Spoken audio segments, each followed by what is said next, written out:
আজকে চলে এসেছি একটা নার্সারিতে। চারিদিকে এত সুন্দর ফুল ও সবুজ গাছ দেখে মনটাই ভরে গেল।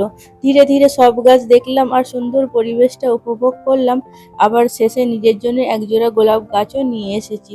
তো চলো আজকে পুরো এই নার্সারির ভ্রমণটা তোমরা আমাদের সাথে উপভোগ করো। আশা করছি তোমাদের ভালো লাগবে। আসসালামু আলাইকুম এভরিওয়ান, কেমন আছো সবাই? আশা করছি সবাই ভালো আছো আর আমরাও ভালো আছি। অনেকদিন ধরেই ভাবছিলাম গাছ কিনতে যাব, তো সেরকম ভাবে সময় আর হচ্ছিল না। তাই আজকে হলো রবিবার, বেরিয়ে পড়লাম বিকেল বিকেল একটু নার্সারিতে গাছ কিনবো বলে। তো অনেক নার্সারি দেখলাম, ঘুরলাম চারিদিকে, এত সুন্দর সুন্দর গাছ কোনটা ছেড়ে কোনটা নেবে। তবুও দেখে শুনে দুটোই নিলাম। যেহেতু আমরা ভাড়া বাড়িতে থাকি, বেশি গাছ লাগাতেও ভয় লাগে। কখন আবার খালি করতে হবে, গাছগুলো যদি না যত্ন করতে পারি সেভাবে নষ্ট হবে, এই ভেবেই গাছ নেওয়াই হয় না আমাদের। দেখো আমরা চলে এসেছি নার্সারিতে। নার্সারিগুলো রোডের ধারেই, অনেক কটা নার্সারি আছে। যখনই এই রোড দিয়ে যেতাম শুধু বলতাম যে কবে একদিন আসবো গাছ কিনতে, সময়ই হয় না।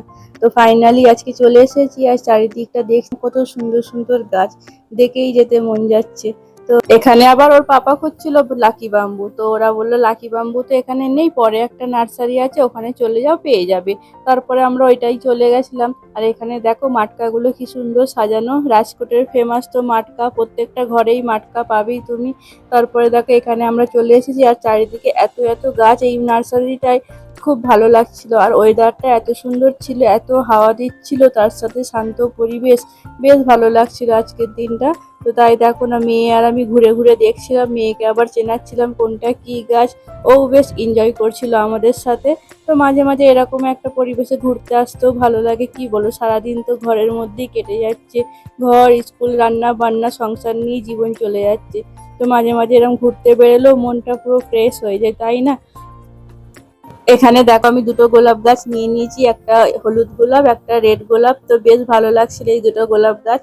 হলুদটা ওর পাপার পছন্দ করেছে আর রেডটা আমি পছন্দ করেছি, দুজনের পছন্দই নিয়েছি দুটো।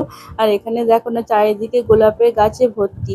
এত ভালো লাগছিল, এরকম একটা বেশ বাগান হবে, চারিদিকটা শুধু গোলাপ গাছে ভরে থাকবে। খুব শখ আছে এরকম একটা বাগান বানানোর। জানি না কবে দেশে যাব, কবে বানাতে পারবো। তো এইখানে এটা শখগুলো পূরণ করি অল্প অল্প করে। তো চলো ভিডিওটা তাহলে আজকে এখানেই শেষ করলাম। সবাই ভালো থেকো, সুস্থ থেকো, দেখা হচ্ছে নতুন একটা ব্লগে। আল্লাহ হাফেজ।